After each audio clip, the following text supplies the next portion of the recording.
राज्य करते रहेंगे और वो पृथ्वी पर राज्य करते रहेंगे। 12वां अध्याय के आयत कहता है, वध किया हुआ मेमना ही सामर्थ और धन और ज्ञान और शक्ति और आदर और महिमा और धन्यवाद के योग्य है। हम ऐसे ही नहीं गाते यीशुआ महान है, सब कहते हैं, स्वर्गदूत और सब जन कहते हैं। और वहां पे देखो 12वां पद का शुरुआत, वे ऊंचे शब्द से कहते हैं, मुंह बंद कर कर नहीं कहते हैं, शर्मा कर नहीं कहते हैं, आमीन मुंह को दबा के आवाजों को झुका के नहीं कहते हैं, वे ऊंचे शब्द से कहते हैं जिसका नाम सबसे महान है।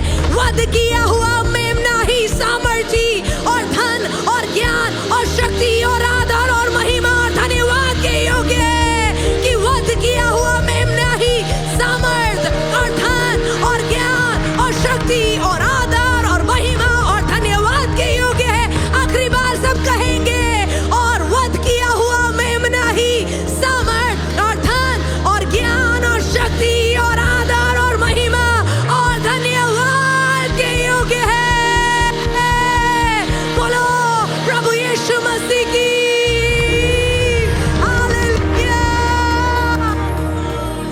इसलिए दिन और रात और दिन महक उठे, दिन और रात और दिन महक उठे।